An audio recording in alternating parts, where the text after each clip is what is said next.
Welcome students and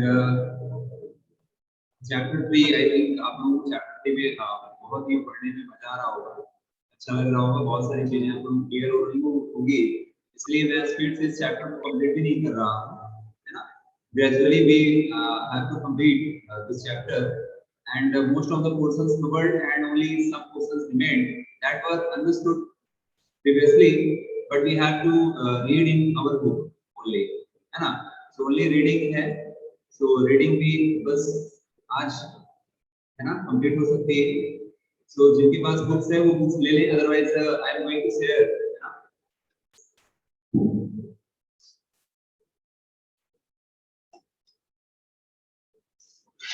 Don't worry. Maximum students connect. I should start this class.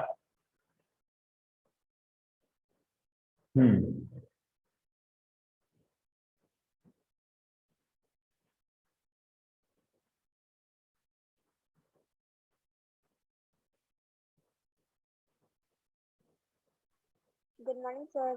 Good morning, all of you. Good morning, sir. Good morning.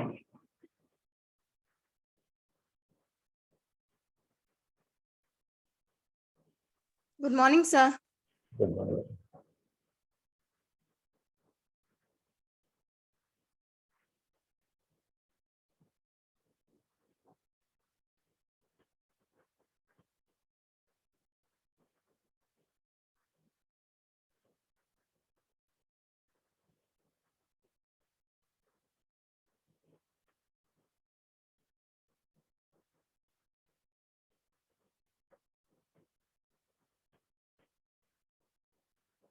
Rule of the parliament हमने बता दिया था आप लोगों को कि नहीं? बता दिया था यस सर, बता दिया था, है ना? बता दिया था। ओके। और यस्टरडे आई गिवन होमवर्क आपका था, क्या था?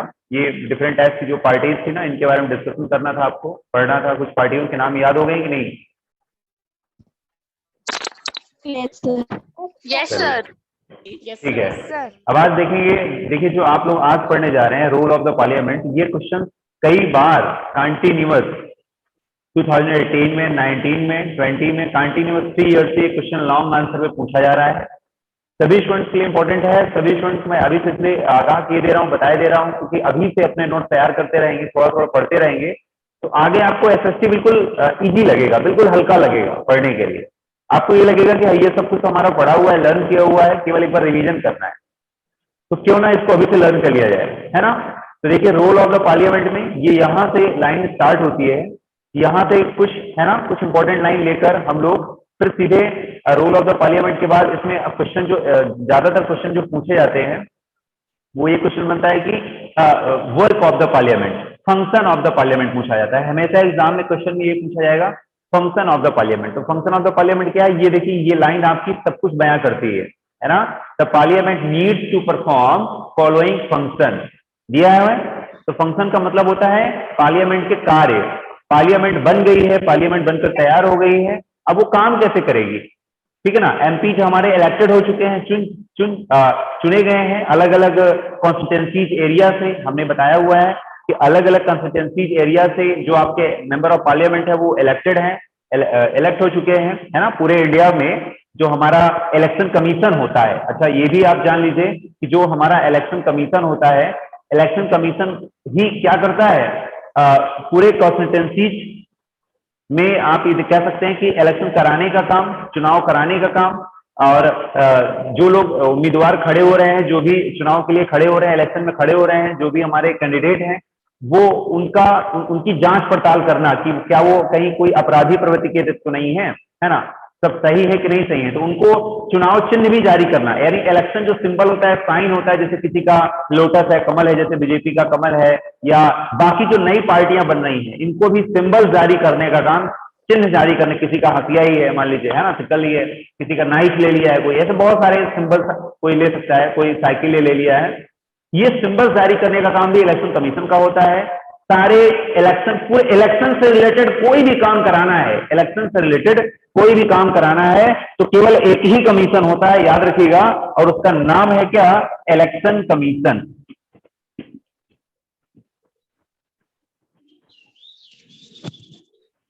इलेक्शन कमीशन ये एक आयोग होता है। कैसा आयोग होता है? फ्री, इसके ऊपर कोई किसी प्रकार का कोई बाउंडेशन नहीं होता है, ठीक है ना। और इसमें मैक्सिमम आपके देख सकते हैं कि इसमें आपके 3 मेंबर्स होते हैं, 3 मेंबर्स होते हैं, ठीक है ना। 3 मेंबर्स इसमें होते हैं, ठीक है ना। एक इसमें मेन मेंबर होता है, वन आपके मेन मेंबर होते हैं, जिनको हम लोग क्या बोलते हैं? चीफ इलेक्शन कमिश्नर बोलते हैं, ठीक है ना। Election commission, chief election commission, यानी हिंदी में इसको बोलते हैं मुख्य चुनाव आयुक्त, मुख्य चुनाव आयुक्त। आज आपको मैं छोटा सा होमवर्क ये दे रहा हूं। आज आप लोग पता करेंगे कि हमारे भारत के इस समय चीफ इलेक्शन कमीशन कौन है, मुख्य चुनाव आयुक्त कौन है, और बाकी जो 3 मेंबर्स हैं, 2 मेंबर ये हो गए तो 2 बचे, है ना। तो बाकी जो 2 हैं वो कौन है, ठीक है ना। इन सभी के आपको नाम याद कर लेना है आज, और फिर मैं उसको कल पूछूंगा, ठीक है आपसे। अब देखते हैं, the parliament needs to perform the following function. क्या क्या फंक्शन परफॉर्म कर सकती है तो देखेंगे इसमें फंक्शन में। पहला है देखिए, to select the national government. इसको याद करते चलेंगे, ये आपकी हेडिंग भी है, लॉन्ग आंसर में आएगा ना तो आपको ऐसे ही हेडिंग डाल के नोट करना पड़ेगा। A point, to select the national government, यानी पार्लियामेंट का काम क्या है? नेशनल गवर्नमेंट को सिलेक्ट करना, यानी नेशनल गवर्नमेंट को बनाना। यानी भारत में, पूरे कंट्री में अगर कोई सरकार बनानी है, भारत में अगर कोई ऐसी सरकार बनानी है तो उस सरकार को बनाने का काम कौन करेगा? पार्लियामेंट करेगी, ठीक है ना। Manas Dwivedi, stop. Manas Dwivedi, don't do it, don't do it.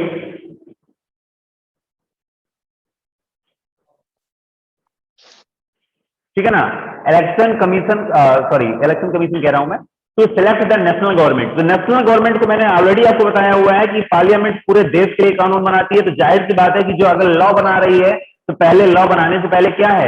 Parliament से ही, पार्लियामेंट के बने हुए जो लॉ है वो पूरी कंट्री में अप्लाई होते हैं। साथ ही साथ पार्लियामेंट क्या करती है? पार्लियामेंट में जो लोकसभा की अगर हम बात करें, पार्लियामेंट में हम 2 पार्ट पढ़ते हैं, हालांकि इसमें होते 3 पार्ट हैं, है ना, लोकसभा, राज्यसभा, प्रेसिडेंट। बट अभी हम स्पेशली किसकी बात करेंगे? लोकसभा की, क्योंकि लोकसभा का ही सबसे इंपॉर्टेंट रोल होता है। क्योंकि लोकसभा जो 5 ईयर्स के लिए इलेक्ट होती है, यही क्रम चलता है, लोकसभा से ही क्रम चलता है। यानी 5 ईयर्स के लिए आपके जो मेंबर ऑफ पार्लियामेंट वो इलेक्ट हुए, और जो नंबर ऑफ पार्लियामेंट जिस पार्टी के सबसे ज्यादा हुए, वही मिलकर क्या बनाते हैं? वही मिलकर गवर्नमेंट बनाते हैं, है ना। प्रेसिडेंट जो होगा ना वो उन्हीं को बुलाएगा। प्रेसिडेंट किसको बुलाएगा? प्रेसिडेंट उन्हीं को बुलाएंगे जिसके नंबर ऑफ एमपीज क्या होंगे, जिस पार्टी के नंबर ऑफ एमपीज क्या होंगे, सबसे अधिक होंगे। प्रेसिडेंट उन्हीं को कॉल करता है, उन्हीं को बुलाता है कि आइए आप अपनी सरकार बनाने का दावा करते हैं, जो सबसे बड़ी पार्टी होती है। तो फिर ये लोग आते हैं, है ना, और उसमें फिर अपनी सरकार बनाने का दावा करते हैं। और उन्हीं के बीच से जो नंबर ऑफ एमपीज हैं, नंबर ऑफ एमपीज हैं, इन्हीं के बीच से क्या होते हैं? हमारे जो प्राइम मिनिस्टर हैं उनका चुनाव हो जाता है। यानी जो जितने भी एमपीज हैं उनमें से सबसे आप कह सकते हैं कि प्रभावशाली, इम्प्रेसिव जो पर्सन होता है, आपस के लोग उन्हीं को चुन लेते हैं। लोग क्या कर लेते हैं? उन्हीं को चुन लेते हैं कि भाई ये हमारा लीडर होगा। जैसे बीजेपी के प्रधानमंत्री जो मोदी जी हैं, वो भी आपके एक एमपी हैं, मेंबर ऑफ पार्लियामेंट हैं। वो कहाँ के हैं? वाराणसी के हैं। वाराणसी से उन्होंने चुनाव लड़ा था, ऐसे नहीं प्रधानमंत्री बन गए, पहले मेंबर ऑफ पार्लियामेंट बनना जरूरी है। तो लोकसभा का उन्होंने इलेक्शन लड़ा था, लोकसभा का जब चुनाव हुआ था, इलेक्शन हुआ था, तो उन्होंने वाराणसी से चुनाव लड़ा है। 2 बार चुनाव लड़ा है, दोनों बार अभी वाराणसी से जीते हुए हैं, भारी बहुमत से जीते हुए हैं, ठीक है ना। तो जब वो मेंबर ऑफ पार्लियामेंट बन गए थे, इसके बाद उन्हीं की पार्टी के, भारतीय जनता पार्टी के जो लोग रहे, भारतीय जनता पार्टी, पूरे एग्जाम्पल दे रहा हूं, भारतीय जनता पार्टी का एग्जाम्पल दे रहा हूं मैं, कि भारतीय जनता पार्टी लोकसभा में इनकी सबसे ज्यादा सीटें थी। अब समझ जाइए, अब 543 टोटल है, तो 543 में मैंने कितना बताया था आपको? 272 से ज्यादा सीट होनी चाहिए। और बीजेपी की 272 से बहुत ज्यादा सीट थी, लगभग अबाउट 300 सीट थी, अबाउट 300 सीट केवल बीजेपी बस की थी, ठीक है ना, भारतीय जनता पार्टी की। तो सोचिए कि भारतीय जनता पार्टी अपने आप गवर्नमेंट बना सकती है ना। प्रेसिडेंट किनको कॉल करेंगे?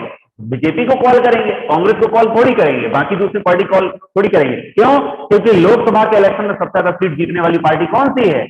बीजेपी है। इसीलिए इनको बुलाया गया। जब बुलाया गया तो बीजेपी ने कहा कि हमारा जो लीडर होगा वो श्री नरेंद्र मोदी जी होंगे, यानी अपने लीडर को नरेंद्र मोदी जी को बताया उन्होंने। अगर यहां पर वो चाहते कि नहीं, नरेंद्र मोदी जी प्रधानमंत्री को नहीं बनाना चाहते, तो उसमें कोई जरूरी नहीं है। उस पार्टी, भारतीय जनता पार्टी, नरेंद्र मोदी जी के अलावा किसी दूसरे को भी बना सकती, कोई भी किसी के लिए भी नेम का अलॉटमेंट हो सकता था। ये पार्टी डिसाइड करती है। पार्टी डिसाइड करेगी कि भाई अब हम लोग जीत चुके हैं, हमारे मेंबर ऑफ पार्लियामेंट सबसे ज्यादा है एमपी, तो अब हम क्या करें, अब हम अपने एक लीडर का चुनाव कर लें। किसी को भी बना सकते थे, राजनाथ सिंह को भी बना सकते थे, अमित शाह जी को भी बना सकते थे प्राइम मिनिस्टर, ठीक है ना, किसी को भी बना सकते थे। लेकिन उनको लगा कि नहीं, हमारे जो प्रभावशाली लीडर हैं वो नरेंद्र मोदी जी हैं, इसलिए हमें उनको बनाना चाहिए। तो इस तरह से अब ये कितने ईयर्स के लिए बने हैं? 5 ईयर्स के लिए। 2014 से बने थे, 2019 तक बने थे। 2019 में फिर इलेक्शन हुआ है, फिर से जीत गए हैं, तो फिर से इन्हीं को लीडर बना दिया गया है। तो ये क्रम चलता रहता है तब तक जब तक इनकी पार्टी कितने 272 के अगर ऊपर जीतती रहेगी तो भारतीय जनता पार्टी की सरकार भारत में बनी रहेगी। और जैसे ही 270 से इनके मेंबर ऑफ पार्लियामेंट कम होंगे तो फिर किसी दूसरी पार्टी को मौका मिल जाएगा, फिर वो अपने यहाँ के नेता को, लीडर को प्राइम मिनिस्टर बना सकते हैं। तो ये सिस्टम है, ठीक है। तो पहला हमारा वर्क यही है कि to select the national government, parliament का ही। देखिए लोकसभा का ही, अगर लोकसभा का इलेक्शन ना हो, लोकसभा का चुनाव ना हो, तो आपको आपके देश की सरकार ही नहीं मिल सकती है। यानी आपके देश में किसकी सरकार रहेगी आपको पता ही नहीं चलेगा। इसलिए पार्लियामेंट का बहुत बड़ा रोल है, स्पेशली उसमें लोकसभा का, क्योंकि राज्यसभा तो अपना स्टेट काउंसिल से होती है, वो हर 2 ईयर्स में उसके 1/3 मेंबर क्या हो जाते हैं, रिटायर हो जाते हैं। हर 2 ईयर्स में राज्यसभा के 1/3 मेंबर क्या हो जाते हैं, रिटायर हो जाते हैं। तो वहां से कोई मतलब नहीं है, राज्यसभा से कोई मतलब नहीं है कि राज्यसभा से कोई मतलब है कि वो नेशनल गवर्नमेंट बनाएगी। राज्यसभा का रोल नेशनल गवर्नमेंट बनाने में नहीं रहता, लोकसभा का स्पेशली रोल रहता है नेशनल गवर्नमेंट को बनाने में, ठीक है। लेकिन हम बोलते क्या है, हम जब जनरली बात करते हैं तो हम पार्लियामेंट का ही नाम लेते हैं, क्योंकि लोकसभा भी तो पार्लियामेंट का ही पार्ट है ना, इस तरह से। अब देखेंगे, ये मैंने आपको अभी तक सब जनरली बताया, थोड़ा बुक में देख लीजिए फटाफट। Parliament of India consist of the president. Parliament में क्या होते हैं, इंडिया की जो पार्लियामेंट है ना, कंसिस्ट ऑफ द, इसमें क्या क्या कंसिस्ट होता है ऑलरेडी मैंने आपको बताया हुआ है। President, Rajya Sabha and Lok Sabha, right. Underline करते रहिए, ये सब इंपॉर्टेंट है आपका। ये जितना भी पैराग्राफ चल रहा है सब एक एक लाइन इंपॉर्टेंट है, और यहां से बहुत सारे ढेर सारे क्वेश्चन बनते हैं, ठीक है ना, यहां से बहुत सारे क्वेश्चन बनते हैं। आफ्टर द लोकसभा इलेक्शन, ये देखिए बात आई ना, after the Lok Sabha election. Lok Sabha election का मतलब वही नेशनल गवर्नमेंट के लिए जो चुनाव होता है, हर 5 साल में जो चुनाव होता है देश के लिए, उसी को हम लोग लोकसभा का इलेक्शन बोलते हैं। क्यों? क्योंकि यहां से जीते हुए मेंबर लोकसभा में ही बैठते हैं 5 साल के लिए, और 5 साल बाद आफ्टर 5 ईयर्स लोकसभा अपने यहां भंग हो जाती है। हर आफ्टर 5 ईयर्स बाद लोकसभा के जितने भी एमपी होते हैं सब एक तरफ से अपने अपने पदों से हट जाते हैं, फिर से नई लोकसभा बनती है, फिर से चुनाव होता है, फिर से नए नए एमपी आते हैं। हो सकता है कि वही एमपी आके लोकसभा में बैठ जाए, ठीक है। तो ये बात याद रखिएगा, लोकसभा का क्रम चलता रहता है। लोकसभा हर 5 ईयर्स के बाद पूरी की पूरी लोकसभा, एक एक मेंबर सब अपने अपने पदों से हट जाते हैं। 543 मेंबर सब हट जाएंगे, फिर इन 543 का इलेक्शन होगा, फिर पता लगाया जाएगा कि कौन सी पार्टी से कितने कितने एमपी जीते। जिस पार्टी के एमपी सबसे ज्यादा, वही लोकसभा में उसका बहुमत हो जाता है, और वही आगे गवर्नमेंट बनाने का दावा कर देती है। प्रेसिडेंट उन्हीं को बुलाती है, कॉल करती है, ठीक है ना। ये स्टोरी है थोड़ा सा। देखिए वही बात आपकी बुक में दी गई है। After the Lok Sabha election a list is prepared. List, ध्यान दीजिएगा, लिस्ट इज प्रिपेयर्ड। जब लोकसभा का इलेक्शन हो जाता है तो लिस्ट बनाई जाती है, पता देखा जाता है, लिस्ट बनती है ना। ये लिस्ट कौन बनाएगा? Election commission. Election commission list बनाता है, इलेक्शन कमीशन देखता है, यही चुनाव करवाता है, इलेक्शन करवाता है, ये देखता है कि कौन से कितने एमपी किस पार्टी के सबसे ज्यादा जीते।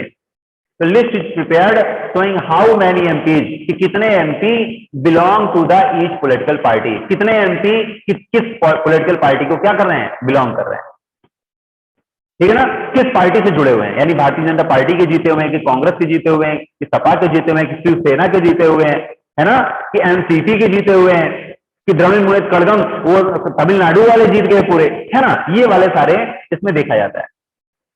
तो देखिए नेशनल पार्टीज का ही सबसे ज्यादा बोलबाला होता है, ज्यादातर जो नेशनल गवर्नमेंट बनाती है उसमें नेशनल पार्टीज ही बना पाती है, क्योंकि नेशनल पार्टीज का मैंने मतलब आपको बताया था, जिनका वर्चस्व, जिनका प्रभाव 2 या 2 से अधिक स्टेट में होता है, 2 या 2 से अधिक स्टेट में होता है, यानी वहां पर उनके एमपीज भी जीते हुए होते हैं, तो उसे नेशनल पार्टीज का दर्जा मिल जाता है। ठीक है ना, एक क्राइटेरिया होता है। अब ऐसा नहीं कि आप उत्तर प्रदेश में चुनाव लड़ रहे हैं, अब आपको जो है नेशनल पार्टी का दर्जा मिल जाएगा, ऐसा कुछ नहीं है। जब आप उत्तर प्रदेश में भी है, राजस्थान में भी है ना, अब जैसे बीएसपी है, भारतीय बहुजन समाज पार्टी, मायावती जी की पार्टी, उत्तर प्रदेश में भी इनके एमपीज हैं, कुछ राजस्थान से भी खड़े हो जाते हैं, कुछ एमपी से भी खड़े हो जाते हैं, थोड़ा थोड़ा इनका सबका रोल रहता है। हालांकि इसको बहुत बड़ा झटका लगा था अभी जब लोकसभा इलेक्शन 2014 का हुआ, उसके बाद 2019 का हुआ, तो इनके एक भी एमपी जब से जीते नहीं। तो अगर ऐसा होता है तो फिर इनसे नेशनल पार्टीज का दर्जा इनसे छीन लिया जाता है, फिर ये बहुजन समाज पार्टी कहां उठ के आ जाएगी, स्टेट पार्टीज के अंतर्गत आ जाएगी। ठीक है ना। For a political party to form the government, अब देखिए क्या है फॉर ए पॉलिटिकल पार्टी, किसी भी पॉलिटिकल पार्टीज के लिए क्या होता है, टू फॉर्म द गवर्नमेंट, अगर उसको सरकार बनानी है, अगर उसको क्या बनानी है बेटा, अगर उसको गवर्नमेंट बनानी है, गवर्नमेंट बनाने के लिए कोई भी पॉलिटिकल पार्टी हो सकती है, पॉलिटिकल पार्टी इनमें से कोई भी पॉलिटिकल पार्टी हो सकती है, उसको अगर गवर्नमेंट बनानी है तो they must have the majority, उसको क्या चाहिए, मेजोरिटी, मेजोरिटी का मतलब 272, 543 से 272, यानी मेजोरिटी चाहिए, उसको ज्यादा चाहिए, बहुमत चाहिए, ऑफ इलेक्टेड एमपी, चुने हुए एमपीज का, इलेक्टेड एमपी। ऐसा नहीं कि ये नहीं देखा जाता कि कितने लोग इलेक्शन में खड़े थे, इलेक्शन में तो हजारों लोग खड़े हो जाते हैं, उनसे कोई मतलब नहीं है, जितने इलेक्ट हो चुके हैं, जितने लोगों को जनता ने चुन लिया है, इलेक्ट हो गए हैं, है ना, उनसे मतलब है कितने हैं। सिंस देयर आर, क्योंकि हमारे पास जो इलेक्टेड होते हैं हो सकते हैं वो कितने हैं, 543 होते हैं, एंड +2 क्या होते हैं, एंग्लो इंडियन, जो नॉमिनेटेड किए जाते हैं member in the Lok Sabha, Lok Sabha में, to have a majority party, अगर किसी पार्टी को क्या होना है, मेजर होना है, तो should have at least half number that is 272 members और मोर, 272 से अधिक, यानी लगभग 272 या उससे अधिक, है ना, आधा नंबर उसको चाहिए या उससे अधिक, 272 हो या उससे अधिक, यानी 545 से भी हम लोग उसको कंपेयर करते हैं, लेकिन 2 क्या होते हैं, नॉमिनेटेड होते हैं। The opposition in the parliament is the formed by all the political parties, opposition in the parliament, opposition in the parliament, जो पार्लियामेंट की अपोजिशन पार्टी होती है ना, is formed by the all political parties, यानी जितने लोग government में बन गए, जैसे 272 आपके मान लीजिए भारतीय जनता पार्टी की गवर्नमेंट बन गई, ठीक है ना, उसके 272 मेंबर हो गए, वो बन चुके हैं, ठीक है ना, अब उनकी पावर आ चुकी है, तो बाकी जितने भी पार्टीज बचे होंगे, किसी के 100 एमपी हैं, किसी के 50 एमपी हैं, किसी के 20 एमपी हैं, किसी के 2 ही एमपी हैं, ये जितने भी अलग पॉलिटिकल पार्टी होती है ना, ये सभी अपोजिशन में काउंट किए जाते हैं, ये सभी किसमें काउंट किए जाएंगे, अपोजिशन में काउंट किए जाएंगे। क्लियर है ना, अपोजिशन पार्टी कही जाएगी ये मतलब विपक्ष की पार्टी है, और जो सत्ता में होती है उसको रूलिंग पार्टी बोला जाता है। जैसे इस समय भारतीय जनता पार्टी है, उसको बोला जाता है सत्ता पक्ष, सत्ता पक्ष, यानी कि इंग्लिश में रूलिंग पार्टी कहते हैं। रूलिंग पार्टी का मतलब जो देश में शासन कर रही है उसको रूलिंग पार्टी कहते हैं, और जो देश में शासन नहीं कर रही है, विपक्ष में है, उसे अपोजिशन कहते हैं। क्या बोलते हैं, अपोजिशन, अपोजिट, है ना। So the opposition in the parliament formed by all political parties that oppose the majority party, जो हमेशा majority party का क्या करती है, अपोज करती है। The largest among these parties is called opposition party, और इन्हीं को हम लोग क्या बोलते हैं, opposition party कहते हैं। One of the most important function of the Lok Sabha is select the executive। अब लोकसभा का जो important function होता है वो क्या होता है, वो होता है select the executive। executive का मतलब समझते हैं, कार्यपालिका, कार्य करने वाली, यानी लोकसभा में एमपी चुन गए, अब एमपी जो चुन गए हैं उन्हीं में से क्या बनेंगे, मिनिस्टर बनेंगे। भाई वो पार्टी क्या करेगी, वो पार्टी क्या करेगी, मिनिस्टर बनाएगी, है ना, तभी तो काम होगा ना, देश में काम करने के लिए अलग अलग मिनिस्टर तैयार होंगे। तो the executive as use chapter 1 में भी हम लोग इसको पढ़ लेंगे, is a group of person, एक ऐसा लोगों का ग्रुप होता है, who work together, जो एक साथ काम करता है, तो इम्प्लीमेंट द लॉ को इम्प्लीमेंट करने में। भाई कानून तो पार्लियामेंट में बन गया, इम्प्लीमेंट करने का काम कौन करेगा, इम्प्लीमेंट करने का काम एग्जीक्यूटिव करती है। कौन करता है, एग्जीक्यूटिव करती है। भाई लेजिस्लेशन में क्या होता है, लेजिस्लेचर में क्या होता है, विधान बनता है, कानून बनता है। लेजिस्लेचर का मतलब पार्लियामेंट, पार्लियामेंट को भी लेजिस्लेचर हम कह सकते हैं, वहां कानून बनता है। काम कहां होगा, उस कानून को पालन कौन करेगा, एग्जीक्यूटिव करवाएगी। एग्जीक्यूटिव गवर्नमेंट, जिसको हम सरकार बोलते हैं, ठीक है। The executive as rule chapter 1 in group of person work together to implement laws made by the parliament, जो पार्लियामेंट के द्वारा ही बनाई जाती है, ठीक है ना। This executive is often what we have in mind when we use the term the government. इसी को हम लोग क्या नाम देते हैं, कौन सा टर्म नाम देते हैं, गवर्नमेंट कह देते हैं, सरकार कह देते हैं, ठीक है ना। जैसे मैंने आपको बताया हुआ था, बस 1 मिनट में आप और देख लीजिए। एग्जीक्यूटिव का मतलब समझ लीजिए क्या होता है। एग्जीक्यूटिव का मतलब आप समझिए कि क्या होता है। एग्जीक्यूटिव का मतलब मैंने बताया कि जैसे नंबर ऑफ एमपीज हैं, नंबर ऑफ एमपीज मान लीजिए भारतीय जनता पार्टी के कितने हैं, 300 हैं, ये जीत चुके हैं। 300 एमपीज क्या है, इलेक्टेड हैं, इलेक्टेड, और क्या है, ये जीते हुए हैं, ठीक है ना, ये रूलिंग पार्टी में है क्या, और क्या है, ये आपके रूलिंग पार्टी में है, ठीक है ना। कितने एमपीज हैं, 300। तो भारतीय जनता पार्टी मान लीजिए 300 इलेक्टेड उनके एमपीज हैं, तो 300 जो है, ये 300 के 300 मिनिस्टर नहीं बनेंगे। बात समझ में आ रही नहीं आ रही है, आवाज आ रही सभी को? Yes, sir. आपने आपके हाँ। पहले क्या लिखा है? 1 मिनट, ये 300 एमपीज मान लीजिए 543 से 300 एमपीज जीत गए, तो भारतीय जनता पार्टी एक पार्टी, उसकी गवर्नमेंट बन गई, ठीक है। उसके सबसे ज्यादा एमपीज हैं, गवर्नमेंट ये इनकी बन गई। अब ये अपने दल के नेता को, लीडर को क्या बना देंगे, प्राइम मिनिस्टर बना देंगे। तो अगर क्वेश्चन ये बनता है कि क्या 300 एमपीज सारे के सारे मिनिस्टर बन जाएंगे, तो आपका आंसर होगा नहीं। क्यों? क्योंकि इनमें से उन्हीं लोगों को मिनिस्टर बनाया जाता है जितने हमारे पास डिपार्टमेंट होते हैं, यानी देश में काम करने के लिए जितने डिपार्टमेंट बने होते हैं, उन्हीं के अकॉर्डिंग हम लोग क्या बनाते हैं, मिनिस्टर बनाते हैं। बात समझिएगा, ठीक है ना। तो 300 में से लगभग कितने बन सकते हैं, 70 बन सकते हैं, 80 बन सकते हैं, 50 बन सकते हैं, ठीक है ना, 40 बन सकते हैं। तो ये डिपेंड करता है कि उस पार्टी के ऊपर डिपेंड करता है कि वो पार्टी देश में किस तरह से काम कराना चाहती है।